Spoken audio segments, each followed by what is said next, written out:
पढ़ेंगे literature of Gupta period. Literature of Gupta period. तो इस समय जो जो किताबें लिखी गई, मोस्टली किताबें संस्कृत में लिखी गई थी, संस्कृत। और अगर पूछ लिया जाए कौन सी स्क्रिप्ट में, तो नागरी, नागरी स्क्रिप्ट। इस दौरान, गुप्ता काल के ही दौरान, हमारे पुराण, महाभारत और रामायण लिखी गई। आ गया।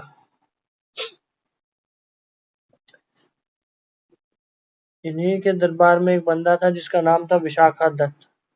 विशाखादत्त, विशाखा। भैया शायद करा दिया था ये वाला भी। लिटरेचर करा दिया था? नहीं करवाया होगा यार,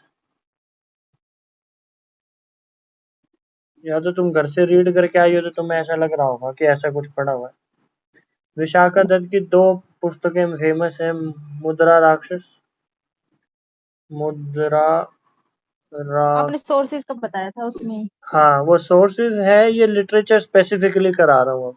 वो ओवरव्यू होता है स्टार्टिंग में। ठीक है मुद्रा भैया। हाँ, मुद्रा राक्षस जो है पुस्तक, चंद्रगुप्त मौर्य की कहानी है कि कैसे एक लड़का छोटी सी उम्र में चाणक्य की सानिध्य में आता है और कैसे वो एक राजा बन जाता है। मुद्रा राक्षस में ही लिखा गया है। उसके अलावा अगली किताब है देवी चंद्रम, चंद्रम गुप्तम। ये दूसरी किताब है विशाखादत्त की। इसके अलावा एक और था शूद्रक। शूद्रक, शूद्रक ने कौन सी किताब लिखी थी? मृच मृचा कटिका, मृच मृचा कटिका। ठीक है, इसका अर्थ है क्ले काट। इट मीन्स क्ले काट। इसके अलावा और कौन कौन राइटर्स थे? ददिन, इसने क्या लिखा था? काव्यदर्श, काव्य। और दश कुमार चरिता,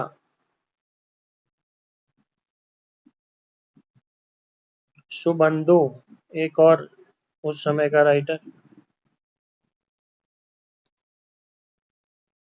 ये आपने 2 भैया राइटर्स बताए हैं ना? इस साइड ये सारे राइटर्स ही हैं, और ये इनकी बुक्स हैं जो इन्होंने लिखी हैं।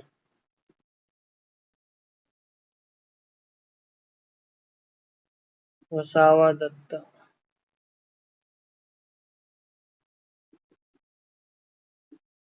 उसके अलावा नेक्स्ट पेज पे कालिदास की लिखूंगा, फटाफट से लिखो। भैया एक मिनट।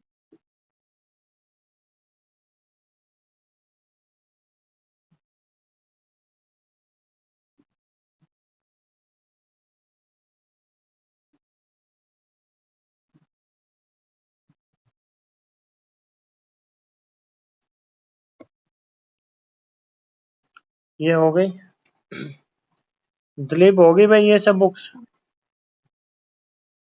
हाँ भैया। ठीक है, नेक्स्ट स्लाइड। अब पढ़ेंगे कालिदास की। ये बहुत इंपॉर्टेंट है, कालिदास के काफी बार पूछ लिए जाते हैं। तो कालिदास ने काफी सारी लिखी हैं। कालिदास को शेक्सपियर भी कहा जाता है ऑफ इंडियन लिटरेचर। तो कालिदास ने, अगर मैं बताऊं, एक मिनट, इसकी टेबल ढंग से बनाएंगे। यहाँ लिखूंगा ड्रामा। तो इसने कौन कौन से ड्रामा लिखे हैं? बहुत फेमस है अभिज्ञानम शकुंतलम, अभिज्ञान शकुंतलम, या केवल शकुंतलम के नाम से भी फेमस है ये। तो Shakuntalam, this was the drama written by Kalidas. इसके बाद प्ले, प्ले कौन कौन से लिखे हैं? विक्रम उर्वशी, विक्रम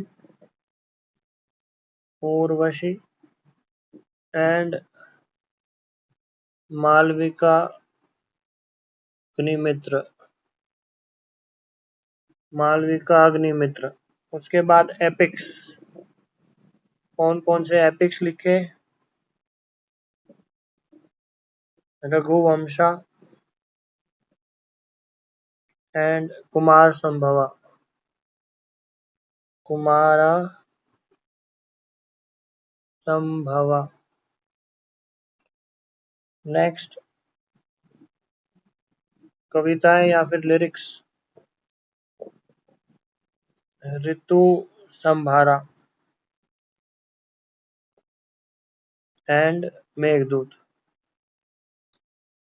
तो कालिदास के बारे में ये सब आपको नॉलेज होनी चाहिए।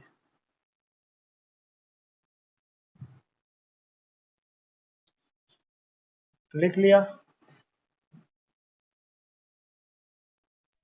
हाँ भैया। हाँ भैया। ओके जी।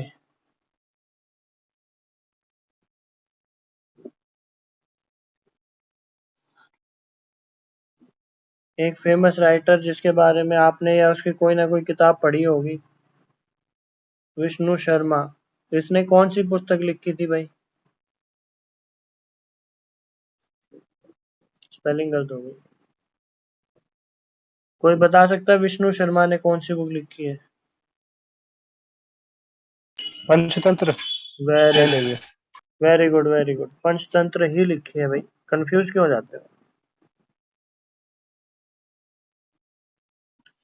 और एक और राइटर है लास्ट, अमर सिम्हा। अमर सिम्हा ने कौन सी पुस्तक लिखी है? अमरकोश।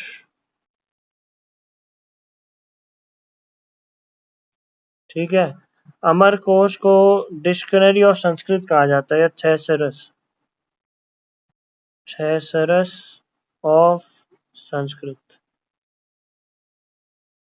ये सभी पुस्तकें गुप्ता काल में लिखी गई थी। इनके राइटर्स को अभी आपको पता होना चाहिए। ठीक है। कालिदास का भी एक बार फिर से दिखा देता हूँ, ये कालिदास वाली किताबें होगी। नेक्स्ट, अब आ जाते हैं गुप्ता काल की साइंस के बारे में, अगर हम जानकारी लें थोड़ी सी।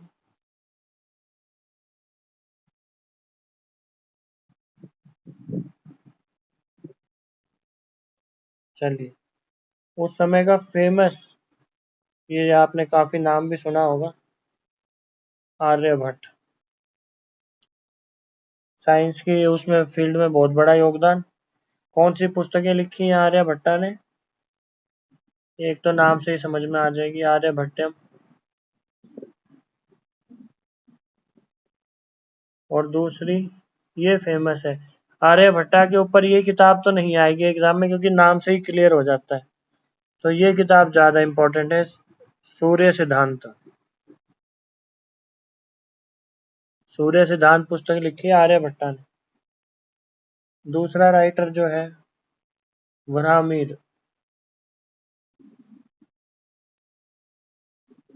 इसने जो पुस्तक लिखी है उसका नाम है पंच सिद्धांत। इसके अलावा बृहत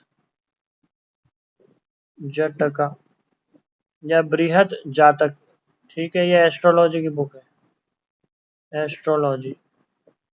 इसके अलावा बृहत संहिता, बृहत संहिता, ये एस्ट्रोनॉमी, एस्ट्रोनॉमी, ज्योग्राफी, आर्किटेक्चर, और इसमें काफी सारी फील्ड्स और भी सारी कवर की गई थी। ठीक है। तो यहाँ से पता चलता है गुप्ता काल कितना ज्यादा एडवांस था। अन्य राइटर्स, वाघभट्ट बहुत फेमस है, वाघभट्ट। इसने लिखी थी अष्टांग, अष्ट संहार, अष्टांग संहारा। यानी इस किताब के अंदर जो मेंशन है वो है 8 branches of Ayurvedic medicine, Ayurvedic medicine. ठीक है भाई, वाघभट्ट द्वारा लिखी हुई ये पुस्तक थी। इसके बाद आते हैं चरक। कोई बता सकता है चरक के बारे में सुना हो किसी ने? और इसके बारे में भी आपने कहीं ना कहीं सुना होगा, सुश्रुत। ये दो बहुत फेमस है इंडियन मेडिसिन की फील्ड में। बता सकते हो चरक कौन था और सुश्रुत कौन था? ये फेमस फिजिशियन है चरक। इसने बुक लिखी थी चरक संहिता। चरक संहिता। और सुश्रुत ने लिखी थी सुश्रुत संहिता। कहते हैं उस टाइम पे नोज इम्प्लांट भी कर देते थे। ये इतने एडवांस थे अपनी साइंस के अंदर। ठीक है भाई, कोई डाउट? क्या करते थे भाई? नोस? Nose transplant. ये जो आज के लिए शिल्पा शेट्टी वगैरह करवा के घूम रहे हैं यार। ठीक है, तो उस टाइम के फेमस सर्जन थे सुश्रुत। उसके बाद अब हम पढ़ेंगे हर्षवर्धन के बारे में।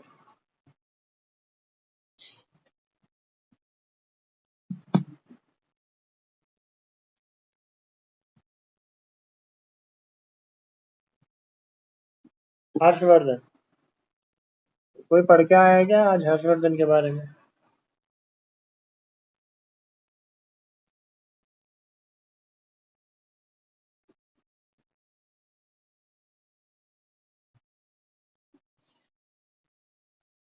गुप्ता एम्पायर किस खत्म होते होते ये हर्षवर्धन का राज्य शुरू होता है। मतलब हर्षवर्धन पहला नहीं था। थोड़ा सा, एक मिनट यार। 606 से 647 BC या CE। अब तो AD में आ चुके हैं हम। देखिए, गुप्ता काल जैसे जैसे खत्म होता जा रहा था, उसके जो वीक सक्सेसर्स थे उसके कारण गुप्ता काल का अंत आ जाता है। और उसके बाद जो नई फैमिली इंडिया के उसमें इतिहास में आती है, दैट इज खुशी पुष्यभूति। या खुशी भूति। ठीक है, ये कहाँ पे थी? बेसिकली इनका जो हिसाब किताब था ये थानेश्वर हरियाणा में है। थानेश्वर क्या है भैया पुष्यभूति? Family dynasty. ये जो थे ये जो थे गुप्ता के विरोधी थे। ठीक है, थानेश्वर कहाँ पर है भाई? हरियाणा के अंदर। ये लोग बेसिकली हरियाणा बेस्ड एक डायनेस्टी थी छोटी सी। पर क्योंकि जब पावर्स कमजोर होने लगती हैं किसी की भी, तो जो छोटी छोटी जो पावर्स हैं वो उन पर अटैक करके अपना जो आधिपत्य है वो स्थापित कर लेती है। तो जो स्ट्रांग होगा वही विनर होता है बेसिकली। गुप्तास खत्म होते चले गए और छोटी छोटी डायनेस्टीज फिर से बड़ी होने लगी। अब थानेश्वर हरियाणा से इन्होंने अपना पूरा नॉर्थ इंडिया में कब्जा कर लिया था। उसके अलावा खुशी भूति का एक फेमस जो इम्पोर्टेंट रूलर है, रूलर तो बहुत सारे आए, जो आपको पता होना चाहिए कि वो पूछ लेगा कि ये रूलर कौन सी डायनेस्टी से बिलोंग करता है। तो एक है प्रभाकरण, प्रभाकर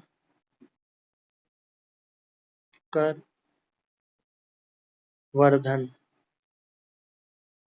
ये फर्स्ट फेमस रूलर है इस डायनेस्टी का, जिसको। और इसके बाद जो फेमस रूलर है वो है हर्षवर्धन। अब पढ़ेंगे हर्षवर्धन के बारे में। Harsha became king at the age of 16, यानी मात्र 16 साल की उम्र में ये राजा बन जाते हैं। उस समय जब ये अपना राज्य मतलब राजा बन जाते हैं तो ये अपनी जो कैपिटल है थानेश्वर से कन्नौज में शिफ्ट कर देते हैं। कन्नौज जो है उस टाइम का कह सकते हैं, जैसे कहते थे ना कि भाई दिल्ली पे जिसका कब्जा हो गया उसको भारत पे कब्जा मतलब मिल गया। सिमिलरली उस टाइम कन्नौज जो था, ये समझ लो उसका दिल्ली वाला स्टेटस था कि भाई जिसने कन्नौज पे काबू पा लिया वो पूरे भारत पे काबू पा सकता है, क्योंकि गंगा किनारे ये शहर बसा हुआ था और बहुत ही ज्यादा फर्टाइल लैंड था यहाँ पे।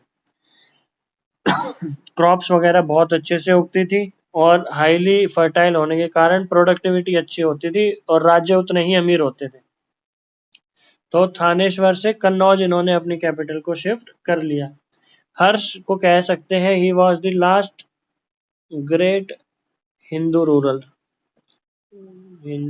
रूलर। ठीक है, इसने अपने आप को एक उपाधि दी थी, उत्तर पथेश्वर। नॉर्थ का राजा। ठीक, अब अगर हर्षवर्धन का मैं किंगडम आपको मैप पे शो करूं, देखते हैं।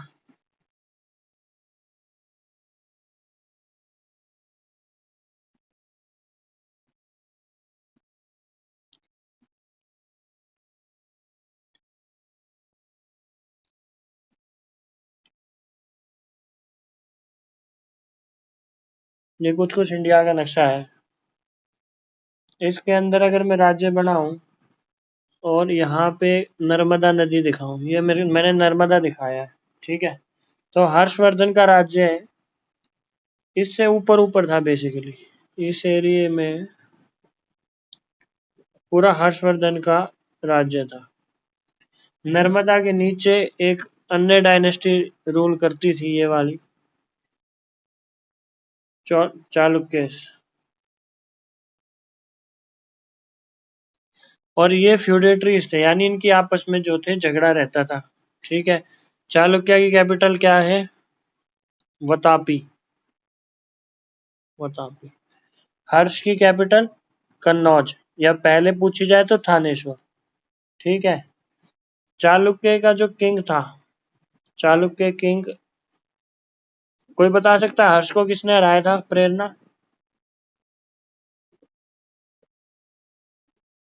पुलकेशिन सेकंड ने हर्ष को हराया था। ठीक है, वो भी कैसे? हर्ष शाह ने इनके ऊपर हमला किया था। नर्मदा नदी के किनारे नर्मदा है, इनकी लड़ाई होती है और फाइनली पुलकेशिन सेकंड हर्षा को हरा देता है। ठीक है, 619 या फिर किसी बुक्स में 632 सीई भी मिल सकता है। ठीक है, और इस लड़ाई का जिक्र पुलकेशिन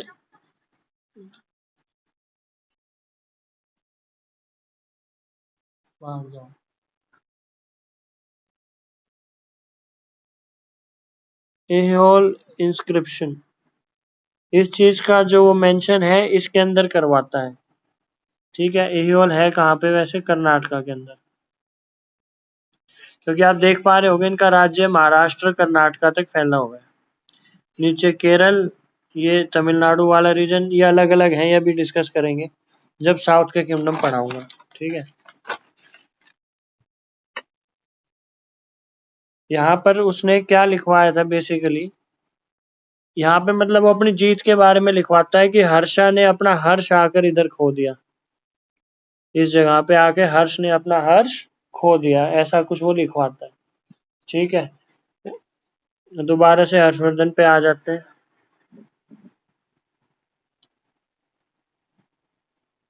हर्षा जो थे एक शिव भक्त थे, शिवा डिवोटी थे। ठीक, पर बाद में सन की भी पूजा होती थी। क्या? हाँ, ये तो हिंदू थे ना भाई, सन की भी करेंगे, सबकी करेंगे, but ardent devotee of Shiva. ठीक है, पर बाद में वो किस में कन्वर्ट हो गए? बुद्धिज्म के अंदर वो बुद्धिज्म को एम्बेरस कर लेते हैं। ठीक है, क्योंकि उनके राज्य में एक बंदा रहने आया था जिसका नाम था, बता सकते हो कौन आया था? ह्यूंग सान, चाइनीज ट्रैवलर। ठीक है, ये बाद में बहुत ही अच्छे मित्र भी बन जाते हैं। ठीक है, और बुद्धिज्म लेने के बाद वो एनिमल स्लॉटर को बैन कर देता है। एनिमल स्लॉटर यानी कोई किसी को जानवर को नहीं मारेगा। ठीक है, बहुत सारे स्तूपास का निर्माण वो करवाते हैं, स्तूपास एंड मोनेस्ट्रीज का निर्माण वो करवाते हैं। ठीक है, हर 5 साल में जो हर्षा थे वो एक रिलीजियस मीट करवाते थे, रिलीजियस मीट। वे ये पॉइंट कौन सा है? शार्पनेस मोनारिस क्या है? क्या क्या बोल रहे हो? ये थर्ड पॉइंट बताओ भैया एक बार।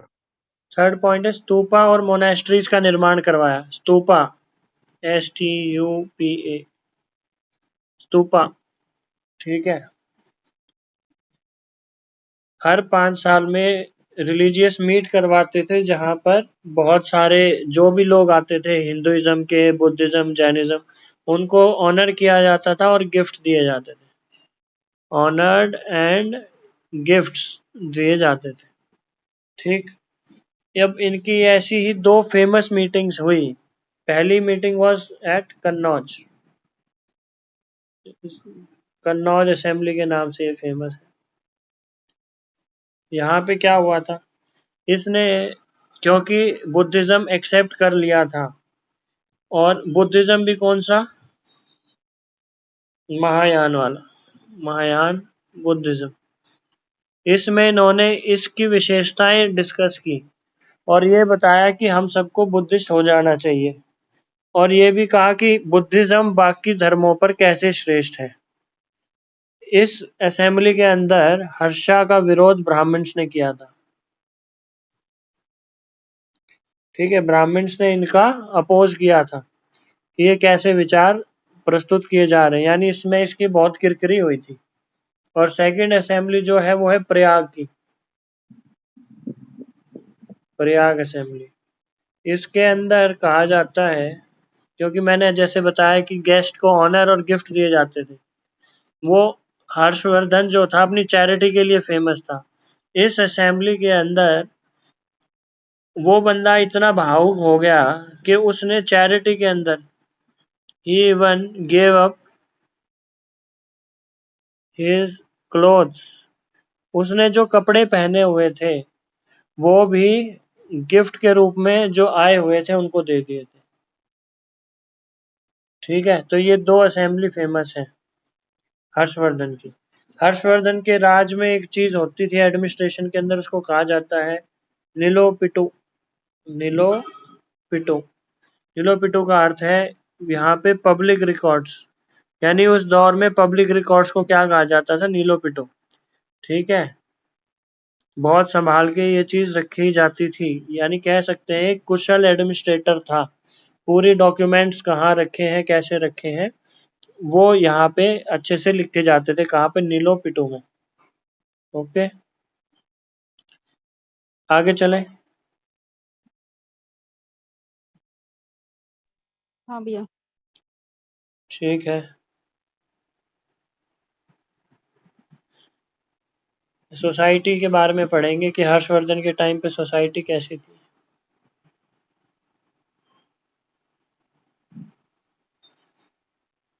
हर्षवर्धन के टाइम पे 4 क्लास वर्णाश्रम, यानी कास्ट सिस्टम प्रेवलेंट था, प्लस में सब कास्ट भी आ गई थी कि कास्ट के अंदर कास्ट। वुमेन की जो पोजीशन थी खराब होती गई। विडो रीमैरिज, विडो रीमैरिज और स्वयंवर बंद हो चुके थे।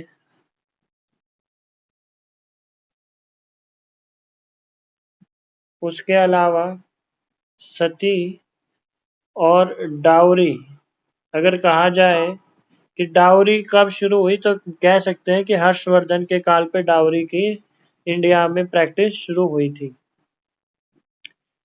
क्योंकि ये बंदा इतना चैरिटी करता था, जो इनके खजाने थे वो खाली होने लगे। इसकी वजह से sharp decline in trade, sharp decline in trade, trade में बहुत सारा नुकसान होने लगा। और इसका एक कारण ये भी है कि इसने बहुत कम कॉइन्स छपवाए थे, बनवाए थे। कॉइन्स भी ज्यादा इसके काल में नहीं बने। ठीक, तो यहाँ से पता चलता है कोई ज्यादा ट्रेड नहीं था, ये बुद्धिज्म में इतना खो गए थे, हर किसी को कहते थे बुद्धिज्म अपना लो और यही एक अच्छा तरीका है। ठीक, अब फिर से सोर्सेज के बारे में पढ़ेंगे और क्या क्या है। सबसे पहला जो इसका फेमस है बाण भट्ट, कोट पोएट। बाण भट्ट इसका कोट पोट लिख देता हूँ, कोट। कोई बता सकता है इसने कौन कौन सी किताबें लिखी थी भाई? हर्षचरित्र और कादम्बरी, ये बुक्स आ जाती हैं भाई। ठीक है, और हर्ष के बारे में कहाँ से पता चलता है? ह्यूएन सांग का जो अकाउंट्स हैं उनसे पता चलता है। हर्षवर्धन खुद एक अच्छा राइटर था, तो हर्षवर्धन ने क्या क्या लिखा हुआ है देखते हैं। रत्नावली,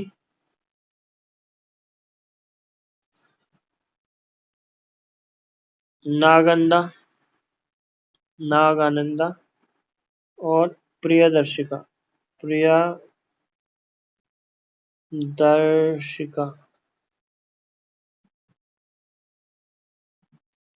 उसके अलावा हर्षवर्धन के टाइम की एक मधुबन कॉपर प्लेट इंस्क्रिप्शन मिलती है, कॉपर प्लेट इंस्क्रिप्शन।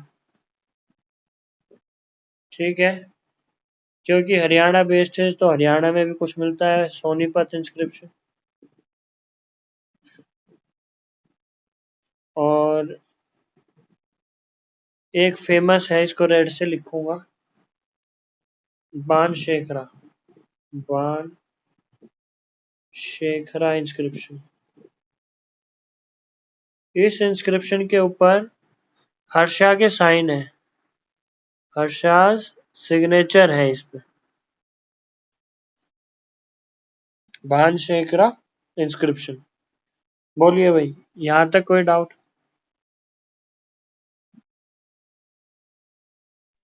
नहीं भैया। आगे चले।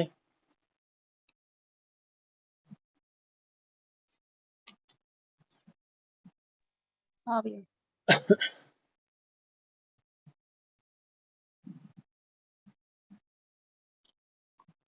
अब नालंदा यूनिवर्सिटी के ऊपर बहुत सारे क्वेश्चन आ जाते हैं। अरे यार ये क्या है?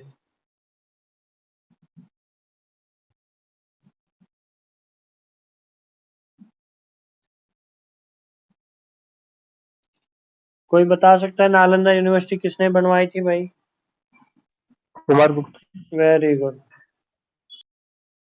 कुमार गुप्ता जो है इसके फाउंडर हैं भाई। अच्छा, नालंदा का मीनिंग क्या होता है दिलीप? नालंदा का मतलब क्या है? जगह का नाम है भैया। अरे जगह का नाम तो है, मतलब क्या है? अगर मैं पूछूं दिलीप का मतलब क्या है, ये थोड़ी कहोगे किसी इंसान का नाम है। क्या नाम है? मतलब भगवान का है वो कुछ?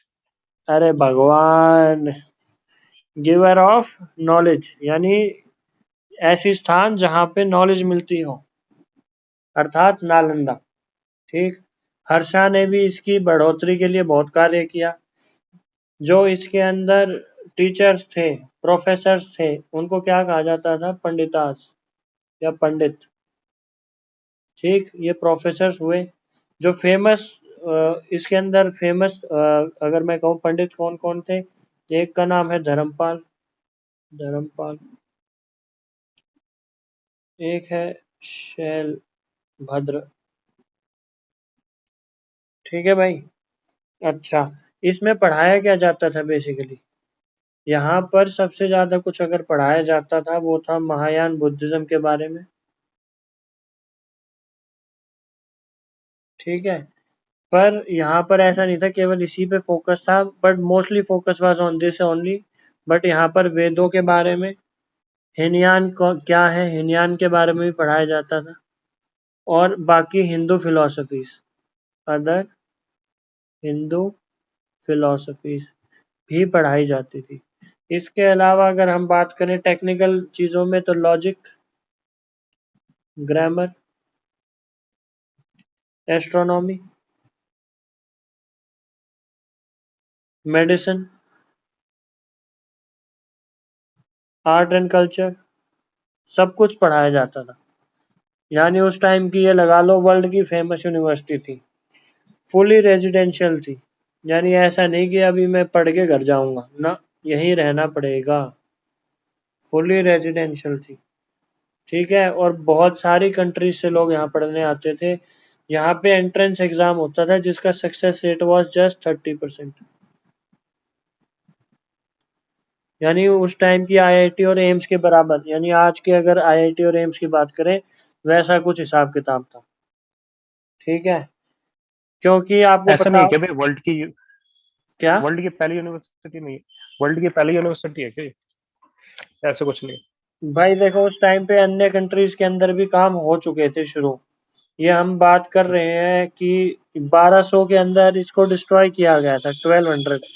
तो 1200 तक और भी यूनिवर्सिटी शायद आ चुकी होंगी, क्योंकि कॉन्टेम्प्ररी बहुत सारा चीजें चल रही थी। सिर्फ इंडिया के अंदर ही प्रोग्रेस हो रही थी ऐसा नहीं कह सकते हम, मगर हाँ कह सकते हैं one of the earliest universities कह सकते हैं इसको वर्ल्ड की, नो डाउट। ठीक है, 1200 सी के अंदर किसने इसको खत्म किया था? बख्तियार खिलजी, बख्तियार खिलजी, इसने इसको डिस्ट्रॉय कर दिया था। इसके बारे में फ्यूचर में पढ़ेंगे हम। ठीक है, और कब तक, यानी 800 साल इसको हो चुके थे। यानी ये कब कब की बात कर रहे हैं, अगर हम इसका डिफरेंस देखें तो 400 साल, 400 सी के अंदर ये बनी थी। अब उस दौरान देख लो कोई यूनिवर्सिटी रही है वर्ल्ड में कि नहीं रही है, अन्यथा तो फिर यही होगी। बट ऐसा हो नहीं सकता है, और भी आगे होंगी यार छोटी मोटी तो। ठीक है, अब इसको भारत सरकार ने अराउंड 2014 दोबारा से रिकंस्ट्रक्ट करा है।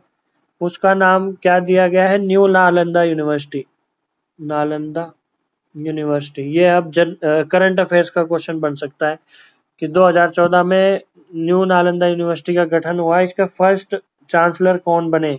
तो फर्स्ट चांसलर जो इसके बने वो हैं अमर्त्य सेन। ठीक है, फर्स्ट चांसलर।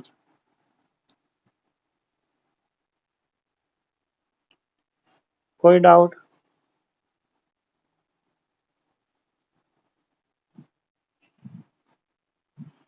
ये हो गया नालंदा के ऊपर कौन कौन से क्वेश्चन आ सकते हैं। इसके साथ साथ एक और फेमस यूनिवर्सिटी थी,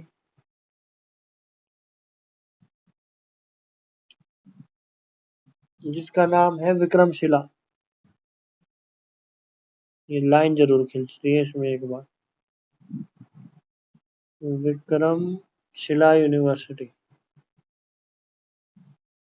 अब ये विक्रमशिला है कहाँ पे? ये भी बेसिकली बुद्धिस्ट यूनिवर्सिटी थी,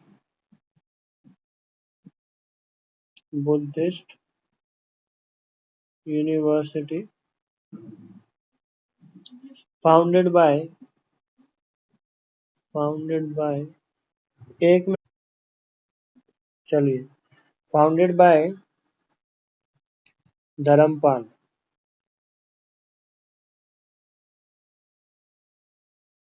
और ये धर्मपाल जो थे पाल डायनेस्टी के थे। पाल डायनेस्टी कहाँ है? बंगाल वाले रीजन में। ठीक है, ये टीचर तो नहीं है, ये अलग है क्या? नहीं नहीं ये दूसरे हैं भाई। ठीक है, और आज के दिन अगर देखा जाए ये कहाँ पाई जाएगी तो भागलपुर, भागल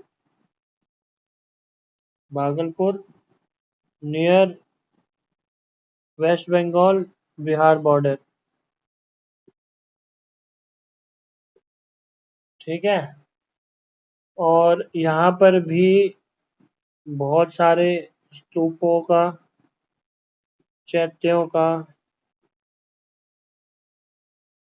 और मोनास्ट्रीज का डिस्ट्रक्शन करने के बाद इसका विक्रमशिला का भी डिस्ट्रक्शन कौन कर देता है?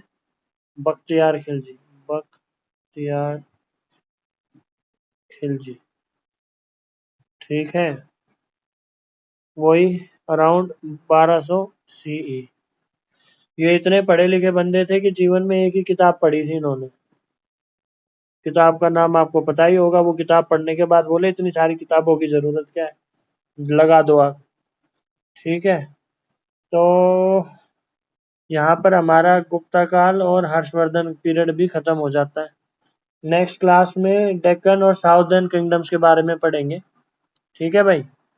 और उसकी नेक्स्ट क्लास में फिर हम मेडिवल शुरू करेंगे। तो बस एक क्लास और ये खत्म हो जाएगा आपका एंशिएंट। ओके, तो प्रिपेयर करके आना कल से मैथ्स। ओके भैया। ओके जी, बाय।